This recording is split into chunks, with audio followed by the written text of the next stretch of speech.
Hermanos, buenos días. Los saludo en el nombre del Señor Jesucristo. Quisiera pedirles que por favor me acompañen con la copia de sus Biblias al libro de los Hechos, Hechos de los Apóstoles. Vamos a leer en el capítulo 27, los 12 primeros versículos. Esta es la porción de la Escritura que vamos a estudiar en nuestra escuela dominical de este día domingo, Día del Señor, 10 de enero del 2021. 10 de enero del 2021. Aquí el título que le pone la Reina Valera 60 es Pablo es enviado a Roma. Entonces vamos a leer la Escritura, hermanos. Cuando se decidió que habíamos de navegar para Italia, entregaron a Pablo y a algunos otros presos a un centurión llamado Julio de la compañía Augusta. Y embarcándonos en una nave adramitena que iba a tocar los puertos de Asia, zarpamos estando con nosotros Aristarco, macedonio de Tesalónica. Al otro día llegamos a Sidón, y Julio, tratando humanamente a Pablo, le permitió que fuese a los amigos para ser atendido por ellos. Y haciéndonos a la vela desde allí, navegamos a Sotavento de Chipre, porque los vientos eran contrarios. Habiendo atravesado el mar frente a Cilicia y Panfilia, arribamos a Mira, ciudad de Licia, y hallando allí el centurión una nave alejandrina que zarpaba para Italia, nos embarcó en ella. Navegando muchos días despacio y llegando a duras penas frente a Nido, porque nos impedía el viento, navegamos a Sotavento de Creta frente a Salmón, y costeándola con dificultad llegamos a un lugar que llaman Buenos Puertos, cerca del cual estaba la ciudad de Lasea. Y habiendo pasado mucho tiempo y siendo ya peligrosa la navegación por haber pasado ya el ayuno, Pablo les amonestaba diciéndoles: varones, veo que la navegación va a ser con perjuicio y mucha pérdida, no solo del cargamento y de la nave, sino también de nuestras personas. Pero el centurión daba más crédito al piloto y al patrón de la nave que a lo que Pablo decía. Y siendo incómodo el puerto para invernar, la mayoría acordó zarpar también de allí, por si pudiesen arribar a Fenice, puerto de Creta, que mira al noreste y sudeste, e invernar allí. Que el Señor bendiga su palabra.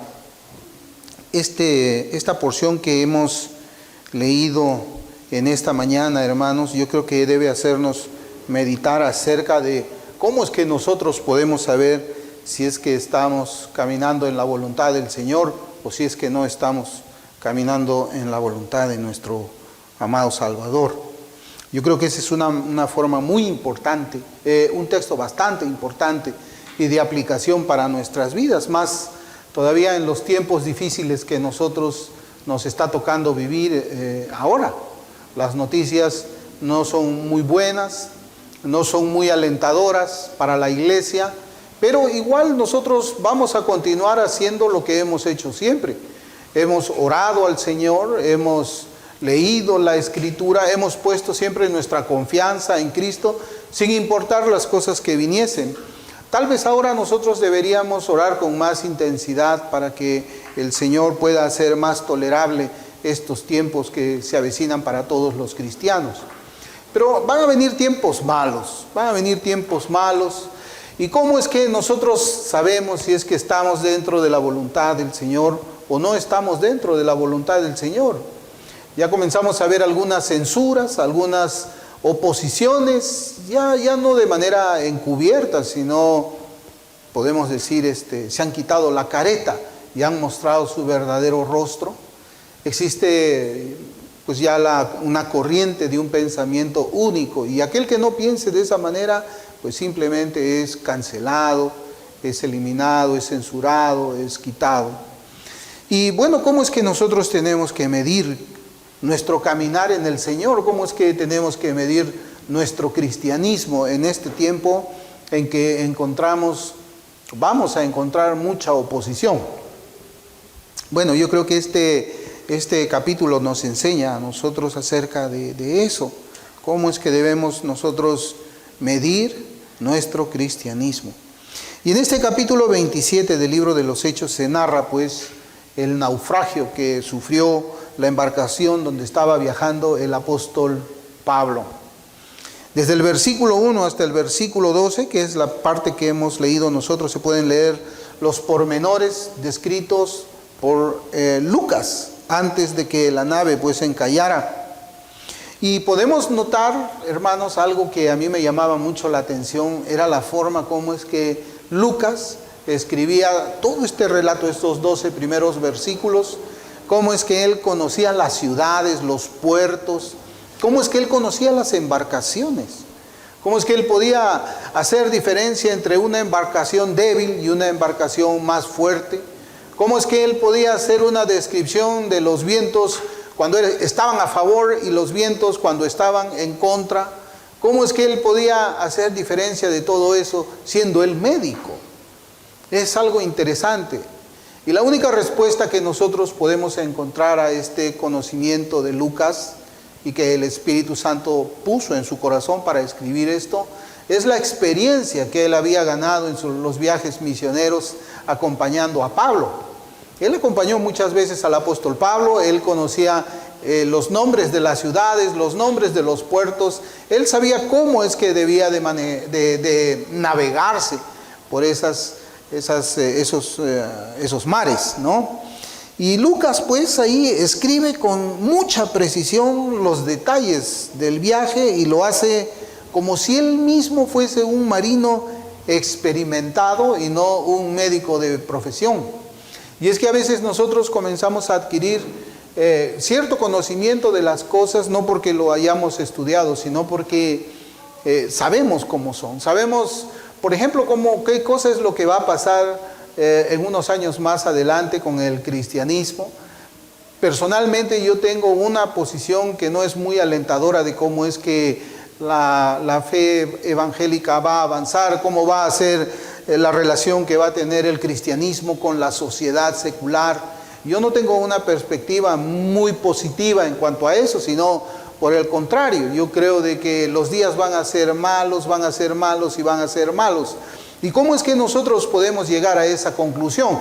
Primeramente porque la Biblia lo enseña y también por la experiencia que estamos viviendo. Yo estoy seguro de que pues nosotros a lo largo de nuestro caminar cristiano hemos podido ver cómo es que el cristianismo tiene una relación con el ambiente secular. ¿Qué es lo que está pasando aún dentro de la iglesia local?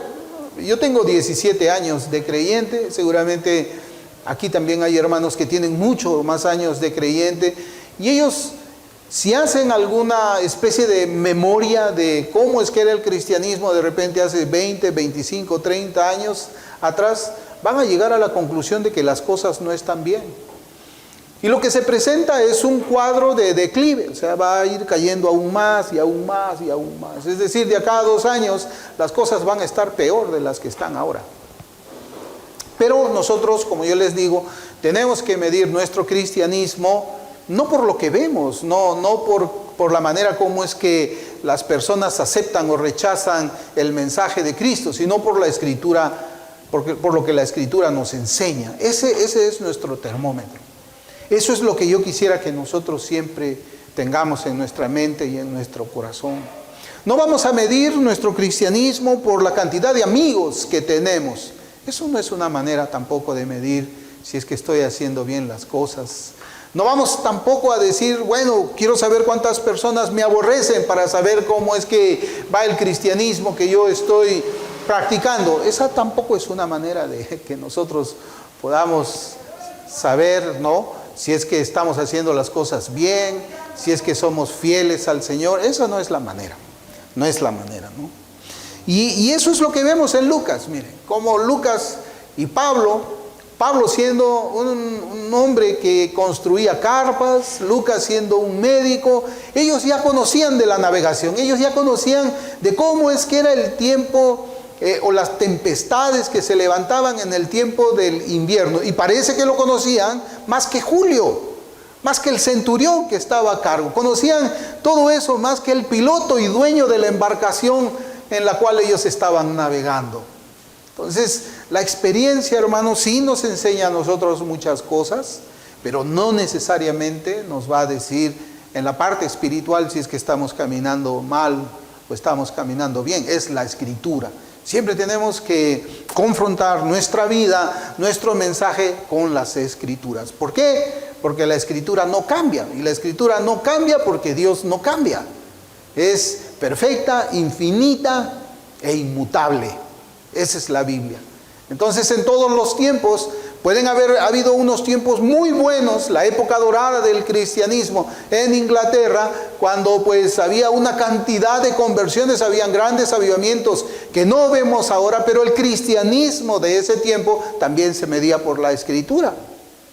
Hoy día no vemos tantos avivamientos, vemos que raramente las personas están convirtiéndose. Dios está en control de eso, Dios está salvando a las personas, pero también los tiempos en que nosotros estamos deben de ser medidos por lo que la Escritura nos enseña. Este capítulo nos enseña, pues, una vez más también acerca de la manera en que la providencia de Dios se manifestaba en la vida del apóstol Pablo, ¿no? Y es eso, cuando vemos la vida del apóstol Pablo aquí y en todo el libro de los Hechos, nosotros no podemos hacer juicio porque Pablo haya sido apedreado, no podemos hacer juicio del ministerio de Pablo porque él haya sido aborrecido, no podemos hacer juicio del ministerio de Pablo porque alguna vez lo levantaron en hombros y le gritaban Hermes, Mercurio, ¿verdad? No, esa no es una manera tampoco de juzgar el ministerio del apóstol Pablo, sino que la vida del cristiano que es fiel a Dios, que es obediente al Evangelio y a sus doctrinas, hermanos, más bien es una vida que no es tranquila y tampoco es una vida en la cual no vamos a tener problemas nosotros, ¿no? Y Pablo mismo nos lo recuerda en uno de los viajes que él hizo para visitar a las iglesias que él había plantado como instrumento en las manos del Señor. Y lo habíamos estudiado nosotros en el capítulo 14, versículo 22 del libro de los Hechos, donde dice la palabra de Dios, dice, confirmando los ánimos de los discípulos, exhortándoles a que permaneciesen en la fe y diciéndoles, es necesario que a través de muchas tribulaciones entremos en el reino de Dios. Acá hay una mala noticia, pero hay una muy buena noticia también, ¿no? La necesidad de la tribulación para entrar en el reino de Dios. Esto es lo que grafica prácticamente la vida de un cristiano. La vida de un cristiano es una vida de tribulación. Por eso es que yo les decía, no podemos medir nuestro cristianismo por el nivel de aceptación que nosotros tenemos en nuestra casa, en nuestro vecindario o en el lugar donde nosotros nos estemos moviendo. Y verdaderamente, hermanos, nosotros hemos visto cómo fueron cumplidas estas palabras en la propia vida del apóstol Pablo y en la vida de los cristianos de todos los tiempos, donde las muchas tribulaciones son las características en la vida de los hijos de Dios. Muchas de las tribulaciones. Y vamos a sufrir muchas tribulaciones más, hermanos. Yo precisamente estaba compartiendo con unos pastores acerca de este punto. Quizás para mí la tribulación no va a ser muy grande como para nuestros hijos de acá a unos 20 años. Tal vez nosotros hemos podido vivir por la misericordia del Señor un tiempo donde había sí mucha oposición, pero la oposición va a ser mucho más abundante para ellos. Y tenemos que enseñarle a ellos esto que la palabra del Señor enseña. Así como Pablo dice de que es necesario que por las muchas tribulaciones entremos en el reino de los cielos, nuestros hijos van a enfrentar una sociedad peor, una sociedad que aborrece más a Dios. Tenemos que prepararlos para que ellos también pongan su confianza en el Señor, para que miren la palabra del Señor, para que ellos puedan ver allí su cristianismo, ¿no? Cada vez la sociedad se va a volver más y más hostil con todo aquel que profese la fe cristiana. Pero la providencia del Señor la observamos en esta etapa especial del ministerio del apóstol, donde vemos que los pensamientos y los caminos de Dios no son como los nuestros. No son como los nuestros. El Señor le dijo a Pablo que él iba a llegar a Roma a predicar el Evangelio. Pablo sabía eso, lo había escuchado del Señor. Y está en Hechos 23:11. Dice, a la noche siguiente se le presentó el Señor y le dijo, ten ánimo, Pablo, pues como has testificado de mí en Jerusalén, así es necesario que testifiques también en Roma. Entonces, cuando Pablo escucha esta noticia, él dice, wow, el Señor, Él es fiel, Él no se equivoca, Él es Dios, Él puede y va a hacer que yo llegue a Roma. Entonces, Pablo ya tenía la seguridad que iba a llegar a Roma. Pero el Señor no le dio detalles acerca de la manera, cómo es que Él iba a llegar a Roma. Él le dijo, Pablo, vas a llegar a Roma. Pero nada más, no le contó ningún detalle. No le dijo absolutamente nada, y seguramente que el apóstol cuando dijo, voy a ir a Roma, wow, voy a tener la oportunidad de llegar allá, a esa gran ciudad, y voy a predicar el Evangelio a muchos allá. Seguramente que esa debe haber sido también la ilusión de todo ministro evangelista que predica el Evangelio. Llegar a una ciudad grande, ¿verdad? Y predicar allí. Eso debe haber llenado de mucha alegría, de mucha esperanza al apóstol Pablo, de mucho gozo, pero el Señor no le dijo a él la manera en que él iba a llegar. Le dijo el destino, pero no le dijo los medios que el Señor iba a usar para llevarlo a Roma. Esa parte sí no le dijo. Cristo no le dijo, por ejemplo, de que Pablo iba a llegar como prisionero. Eso no iba a pasar por la mente de Pablo. Wow, voy a llegar a Roma. Sí, pero no te he dicho, Pablo, vas a llegar como prisionero. Vas a llegar con cadenas en tus pies, con cadenas en tus manos. No vas a llegar gozando de libertad como has tenido la libertad antes. Vas a llegar, sí, pero de otra manera. Otra de las cosas que podemos notar desde el lado de la historia que nosotros estamos es que Cristo tampoco le dijo que aquel viaje, como otros, iba a estar lleno de dificultades, que iba a ser un viaje peligroso donde el barco iba a naufragar. Ese detalle tampoco se lo dijo el Señor. Le había dicho, Pablo, vas a llegar a Roma, pero te va a costar mucho llegar allá. Para llegar a Roma, antes de que abras tu boca allá para predicar el Evangelio, vas a sufrir, vas a padecer, vas a tener frío, vas a naufragar. Vas a caer en el agua, la embarcación se va a partir en dos, pero vas a llegar a Roma. Con dificultades, pero vas a llegar a Roma. Él no sabía eso. Y así el Señor también nos revela muchos detalles a nosotros. Posiblemente Él ponga en nuestro corazón también predicar el Evangelio en una determinada ciudad. Wow, yo quisiera, el Señor creo que quiere que yo predique el Evangelio en una ciudad que está arriba, en la sierra, donde no están llegando los misioneros, o en la selva donde no están llegando los misioneros. Sí, pero el Señor no te va a decir cómo es que vas a llegar allá. De repente llegas con enfermedades. De repente te da el dengue cuando estés llegando por allá. De repente te da mucha fiebre.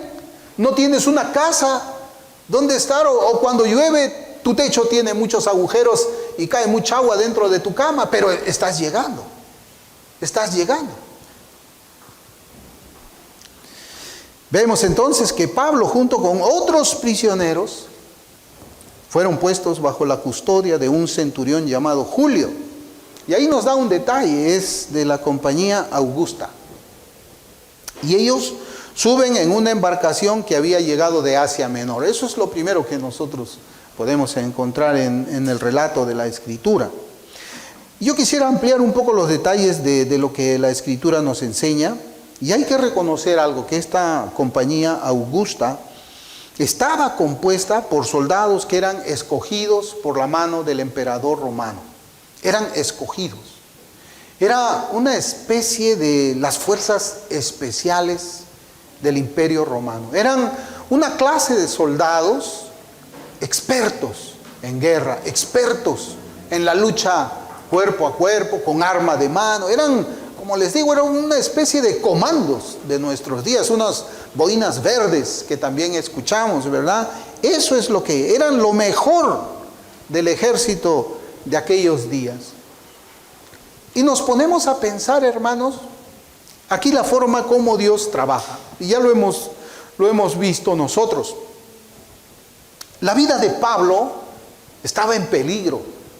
Los fariseos, los judíos, estaban planeando emboscarle para matarlo. Hemos leído eso. Y recuerdan ustedes que quien había escuchado esos planes fue precisamente el sobrino de Pablo, quien después providencialmente le avisa a Pablo: Pablo, ellos quieren matarte, van a hacer una emboscada. Y es allí donde Pablo tiene la sabiduría de Dios y actúa de tal manera de que él pueda mantener su vida a salvo. Hermanos, y la providencia de Dios la vemos aquí. De alguna manera el apóstol Pablo estaba viajando a Roma, si es que lo vemos así, porque es como que el vaso está medio lleno, ¿verdad? O está a la mitad. Algunos lo ven medio lleno, otros lo ven medio vacío. Nosotros lo vemos lleno. ¿Lleno por qué? Porque ante las amenazas de estos judíos, el Señor había proveído para el apóstol Pablo la división de comandos del Imperio Romano para que él pueda llegar a Roma. Es decir, él estaba custodiado por la crema innata del ejército de ese tiempo. Eso aseguraba, hermanos. Él estaba yendo como prisionero, pero si es que él no iba como prisionero, no iba a tener la guardia personal que él tenía en ese momento. Seguramente que los judíos, en su deseo vehemente de querer matar a Pablo, porque lo odiaban hasta la muerte al apóstol, habrán intentado quizás, la Biblia no lo dice, pero yo pienso que viendo el carácter de ellos seguramente habrán también esperado a ver que Pablo salga para hacer la emboscada y matarlo. Y deben haber visto, ¿no?, esos soldados especiales, bien armados, y eso debe haberlos desanimado a ellos para intentar cualquier cosa, cualquier acción militar o de emboscada para matar a Pablo. Entonces ahí vemos cómo es que la providencia del Señor actúa. Y quizás por eso, hermanos, nosotros debemos aprender del apóstol Pablo y estar gozosos sea cual sea nuestra situación, porque nosotros solamente podemos ver con nuestros ojos carnales dentro de estas paredes, no podemos ver más allá de ellas y no podemos ver lo que está pasando en el campo espiritual y no podemos conocer los corazones de las personas.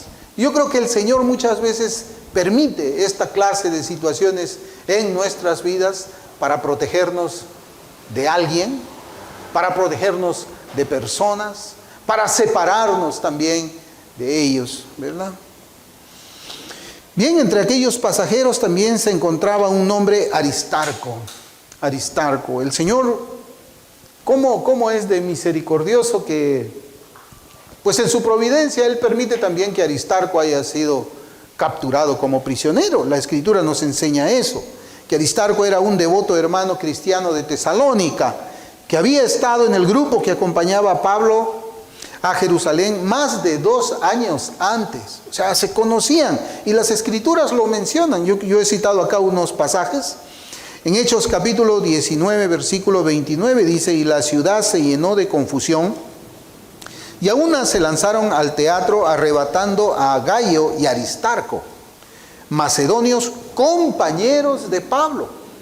Mire, Hechos 24 dice: y le acompañaron hasta Asia Sópater de Berea, Aristarco y Segundo de Tesalónica, Gayo de Derbe y Timoteo, y de Asia Tíquico y Trófimo.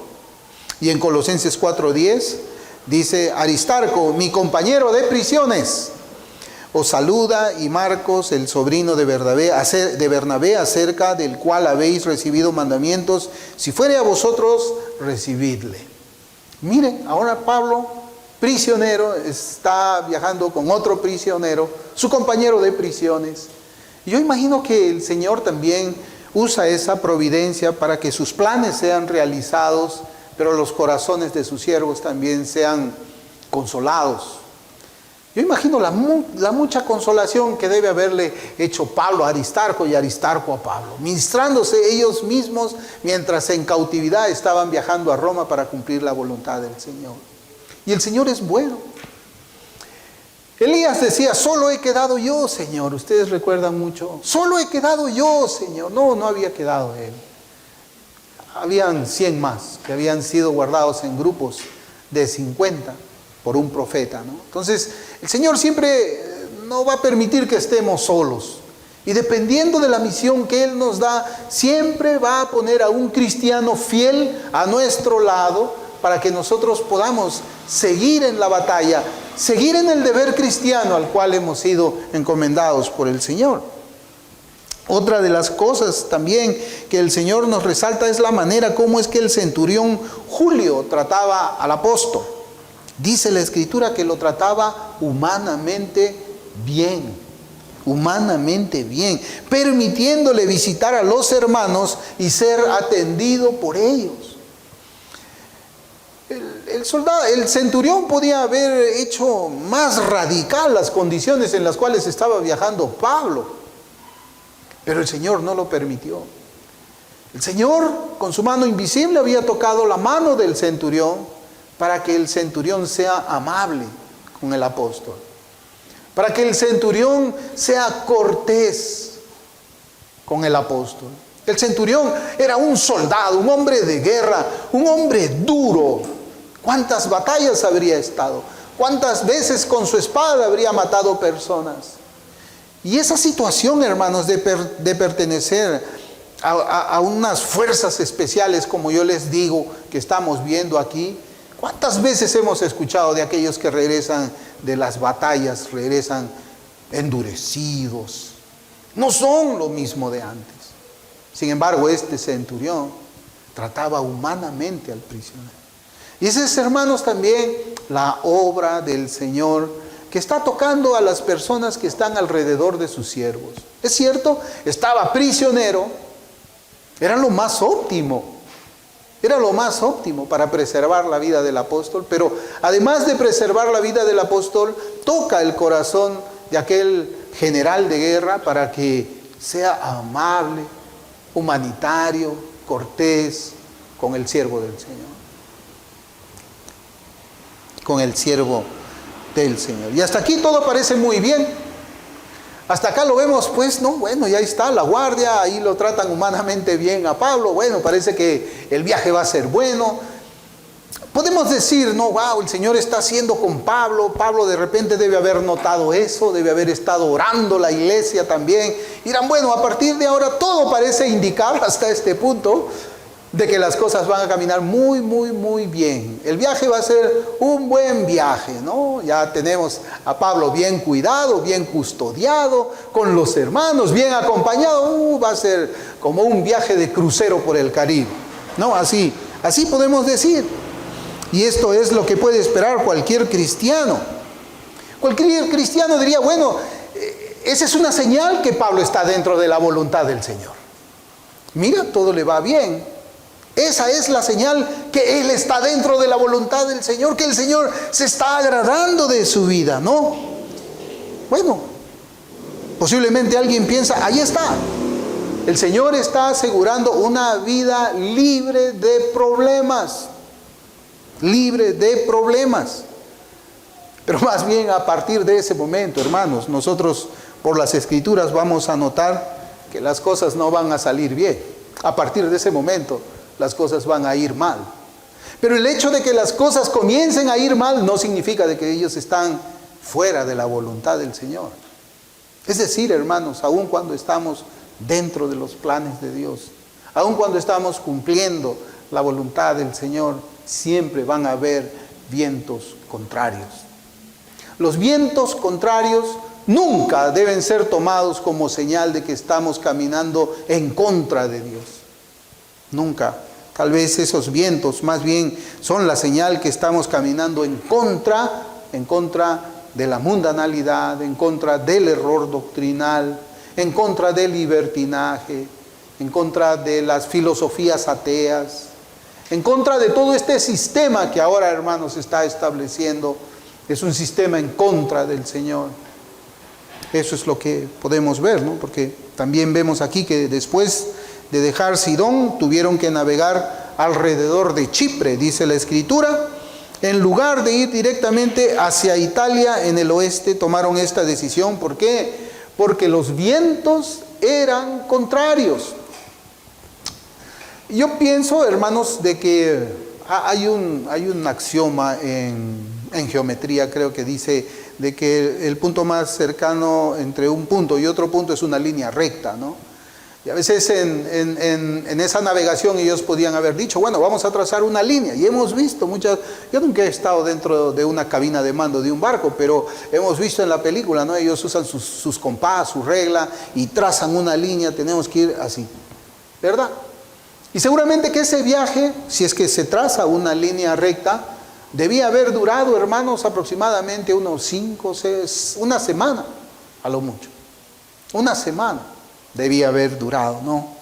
Pero vemos que las cosas no son así. No son así. Ellos podían haber tardado unas 5 semanas, pero tuvieron que cambiar sus planes por causa de los vientos que eran contrarios. Hermano, ¿y no se acuerda usted también de que el Señor, en cierta oportunidad, cuando los discípulos estaban en una barca con Él y Él estaba durmiendo, ¿se acuerda usted de los vientos, las olas? Y los discípulos despertaron al Señor. Señor, Señor, despierta, nos hundimos. Y el Señor con su voz dijo a los vientos que se calmen. Y le dijo a las olas que se calmen. Pero aquí no es así. Por eso yo les digo, el hecho de que estén los vientos en contra de nosotros no significa que estamos mal.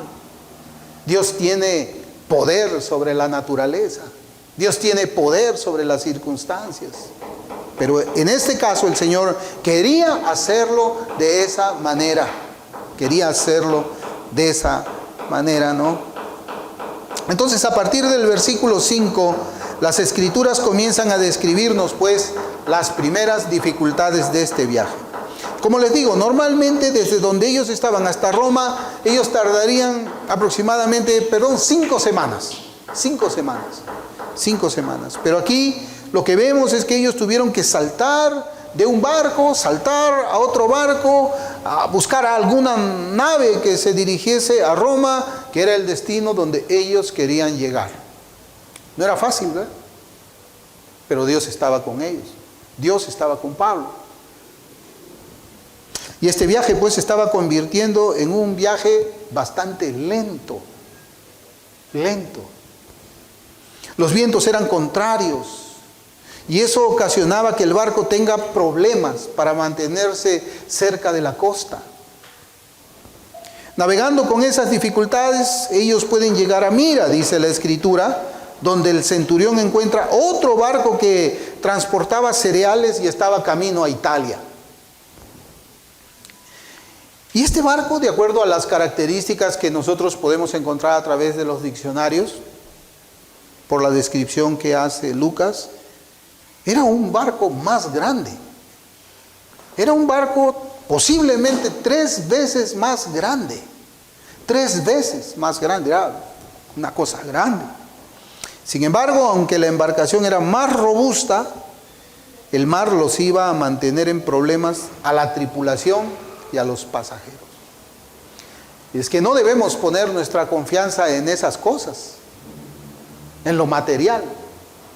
No debemos poner nuestra confianza en lo material. Y yo cuando estaba, hermanos, escudriñando la Escritura en esta parte, yo me recordaba mucho del Titanic. El Titanic fue un barco crucero el más grande que fue construido en sus tiempos. No me acuerdo en qué año, pero yo recuerdo que sí se hundió el 14 de abril. No recuerdo de qué año. Y el que construyó esa nave dijo, este barco ni Dios lo hunde. Así dijo él. Ni Dios hunde esta embarcación. Y en su travesía inaugural terminó hundido, muriendo muchas personas. Este es un barco mucho más grande, pero eso no significa de que las cosas iban a ser mejor en este viaje. No. En esta etapa de este viaje parece que las cosas más bien se van poniendo peor. Tienen una embarcación más grande, más fuerte, pero las cosas se van poniendo peor. Y recuerde, estaba Pablo dentro de la voluntad de Dios, pero las cosas se ponen color de hormiga. Se ponen peor, ellos siguen navegando ahora con mayor dificultad y tuvieron que cambiar otra vez el rumbo y llegar a un lugar que se llamaba Buenos Puertos. Ya de ahí, desde el versículo 9, nosotros podemos notar que ahora se deben tomar decisiones cruciales para continuar con el viaje. O sea, llega un momento en que ellos dicen, oye, las cosas están mal. ¿Qué sucede? No podemos llegar a Roma. Cambiamos de barco, las cosas están difíciles. Bueno, el relato de Lucas nos dice que habían pasado algunas semanas en aquel puerto sin poder echarse a navegar, ahí en Buenos Puertos. Dice la Escritura que había pasado un tiempo de ayuno, y aquí está haciendo referencia al día de la expiación, más o menos la primera semana del mes de octubre. Ellos estaban allí. Y en este punto vemos que el apóstol Pablo trató de aconsejarles para retardar un poco el viaje, y seguramente la intención de Pablo era pasar el invierno en Buenos Puertos, pasar el invierno ahí para no poner en peligro la carga y sobre todo los pasajeros. Era mejor. Esa ciudad de Buenos Puertos podríamos decir que es como una ciudad aburrida. No sé si alguna vez a ustedes les ha tocado llegar a una ciudad aburrida. Bueno, cuando yo estaba en el mundo, pues llegaba a muchas, viajaba mucho yo. Y me tocó ir a Perú una vez por Juliaca, y yo decía, ¿cómo será Juliaca? Aburrido, aburrido. La luz de las calles no alumbraba nada, hacía mucho frío. No quería ir a comer algo, la comida era mala, no me caía bien. Era aburrido, aburrido era. Lo único que te quedaba era que quedarte en el hotel, nada más. Así era esta ciudad.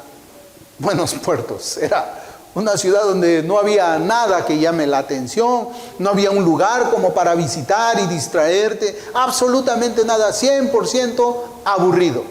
Y Pablo estaba, al parecer, intentando decir al piloto y al dueño de la nave, era el piloto y dueño al mismo tiempo, vamos a quedarnos acá porque las cosas se están poniendo feas. ¿Y por qué es que Pablo hablaba de esa manera? Bueno, acá la Escritura no nos dice que el Señor le habló a Pablo y le dijo, sabes, no viajes. No. Pablo era un viajero experimentado. Una vez yo estaba escuchando una enseñanza del hermano César Vidal, que él estaba haciendo una disertación acerca del apóstol Pablo. Y me parece que él dijo de que Pablo había viajado tantas millas, tantos kilómetros, como los que hacen desde el Polo Norte hasta el Polo Sur. Ida y vuelta. Era un viajero experimentado. Muchos kilómetros él había recorrido, y él también había ya sobrevivido a 2 naufragios. O sea, él era experto, él era trome, como podemos llamar acá en Perú, era un trome. Él conocía, por eso es que él les advirtió a que se quedaran en Buenos Puertos. ¿Por qué? Porque Pablo sabía que los vientos adversos estaban marcando el inicio de la temporada de tormentas, y esto iba a traer problemas posiblemente graves si decidían salir de viaje. Y es así como yo les digo también, a través de la experiencia nosotros también podemos saber qué cosa es lo que va a pasar con el cristianismo. La oposición va a ser mucha. La única oposición que encuentra esta agenda globalista es la iglesia evangélica. El Papa ya no, el Papa es un Papa globalista. El Papa de alguna manera aprueba la unión civil homosexual. El Papa aprueba la vacuna, el Papa aprueba estas cosas ambientales. El Papa es un Papa que aún encuentra dentro de su denominación muchos disidentes. Es un Papa globalista. Es un Papa que de alguna manera está a favor ya de esas agendas. Por lo tanto, el globalismo ve como enemigo ¿a quién? A la iglesia evangélica, pero a la iglesia evangélica verdadera. Porque tristemente, hermanos, hay una iglesia evangélica que verdaderamente se ha unido a los que tienen agendas abortistas, a los que tienen agenda LGBT. Pero la iglesia verdadera siempre ha sido la piedra del zapato de todo aquel movimiento que ha intentado, pues, atacar los valores morales de una nación, ¿no?